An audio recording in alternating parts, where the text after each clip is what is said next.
Welcome back to Storytime with Port Discovery. We are continuing with our reading of L. Frank Baum's The Wonderful Wizard of Oz with Chapter 9. Last time we learned that the stork was able to save the scarecrow, but now the friends have to save the cowardly lion from the field of dangerous poppies. The Wonderful Wizard of Oz, Chapter 9, The Queen of the Field Mice. "We cannot be far from the road of yellow brick now," remarked the Scarecrow as he stood beside the girl, "for we have come nearly as far as the river carried us away."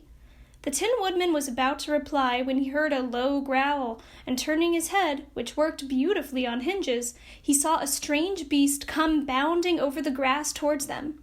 It was indeed a great yellow wildcat, and the woodman thought it must be chasing something, for its ears were lying close to its head, and its mouth was wide open, showing 2 rows of ugly teeth, while its red eyes glowed like balls of fire. As it came nearer, the Tin Woodman saw that running before the beast was a little gray field mouse, and although he had no heart, he knew it was wrong for the wildcat to try to kill such a pretty, harmless creature. So the woodman raised his axe, and as the wildcat ran by, he gave it a quick blow that cut the beast's head clean off from its body, and it rolled over at his feet in 2 pieces. The field mouse, now that it was freed from its enemy, stopped short, and, coming slowly up to the woodman, it said in a squeaky little voice, "Oh, thank you ever so much for saving my life." "Don't speak of it, I beg you," replied the woodman. "I have no heart, you know, so I am careful to help all those who may need a friend, even if it happens to be only a mouse." "Only a mouse?" cried the little animal indignantly. "Why, I am a queen, the queen of all the field mice." "Oh, indeed," said the woodman, making a bow. "Therefore you have done a great deed, as well as a brave one, in saving my life," added the queen. At that moment several mice were seen running up as fast as their little legs could carry them, and when they saw their queen, they exclaimed, "Oh, your Majesty, we thought you would be killed! How did you manage to escape the great wildcat?" And they all bowed so low to the little queen that they almost stood upon their heads. "This funny Tin Man," she answered, "killed the wildcat and saved my life. So hereafter you must all serve him and obey his slightest wish." "We will!" cried all the mice in a shrill chorus. And then they scampered in all directions, for Toto had awakened from his sleep, and seeing all these mice around him, he gave one bark of delight and jumped right into the middle of the group. Toto had always loved to chase mice when he lived in Kansas, and he saw no harm in it.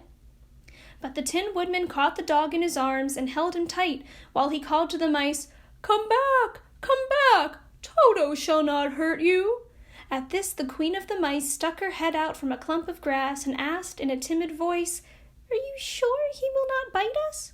"I will not let him," said the Tin Woodman, "so do not be afraid." One by one the mice came creeping back, and Toto did not bark again, although he tried to get out of the woodman's arms and would have bitten him had he not known very well he was made of tin. Finally one of the biggest mice spoke.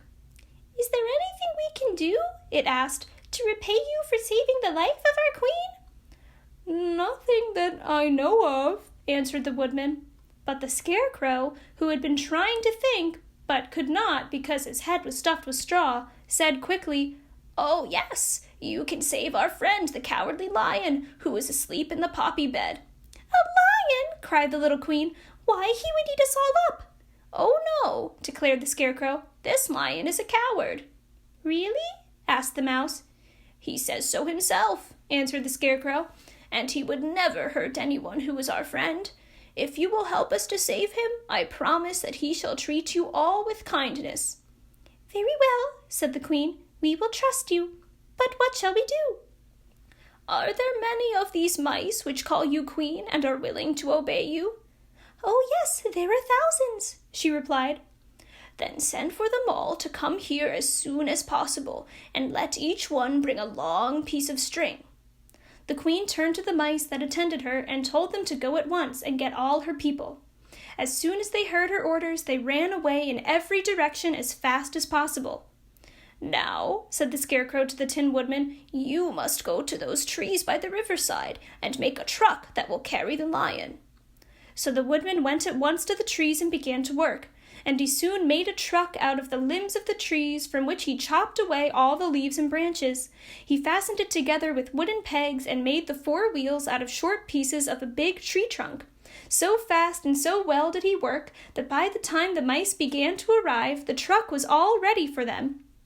They came from all directions, and there were thousands of them, big mice and little mice and middle-sized mice, and each one brought a piece of string in his mouth. It was about this time that Dorothy woke from her long sleep and opened her eyes. She was greatly astonished to find herself lying upon the grass, with thousands of mice standing around and looking at her timidly. But the Scarecrow told her about everything, and turning to the dignified little mouse, he said, "Permit me to introduce you to Her Majesty, the Queen." Dorothy nodded gravely, and the Queen made a little curtsy, after which she became quite friendly with the little girl. The Scarecrow and the Woodman now began to fasten the mice to the truck, using the strings they had brought. One end of a string was tied around the neck of each mouse, and the other end to the truck. Of course, the truck was 1,000 times bigger than any of the mice who were to draw it, but when all the mice had been harnessed, they were able to pull it quite easily. Even the Scarecrow and the Tin Woodman could sit on it, and were drawn swiftly by their queer little horses to the place where the lion lay asleep.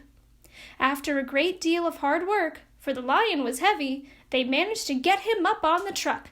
Then the Queen hurriedly gave her people the order to start, for she feared if the mice stayed among the poppies too long, they would also fall asleep. At first the little creatures, many though they were, could hardly stir the heavily loaded truck, but the Woodman and the Scarecrow both pushed from behind, and they got along better. Soon they rolled the lion out of the poppy bed to the green fields, where he could breathe the sweet, fresh air again, instead of the poisonous scent of the flowers. Dorothy came to meet them and thanked the little mice warmly for saving her companion from death. She had grown so fond of the big lion, she was glad he had been rescued. Then the mice were unharnessed from the truck and scampered away through the grass to their homes. The Queen of the Mice was the last to leave. "If you ever need us again," she said, "come out into the field and call, and we shall hear you and come to your assistance. Goodbye." "Goodbye," they all answered, and away the Queen ran, while Dorothy held Toto tightly, lest he should run after her and frighten her. After this, they sat down beside the lion until he should awaken, and the Scarecrow brought Dorothy some fruit from a tree nearby, which she ate for dinner. Thank you so much for joining us for Chapter 9 of The Wonderful Wizard of Oz. As always, be sure to tune in for Chapter 10 coming your way soon. My name is Miss Cailin, and I'll see you soon.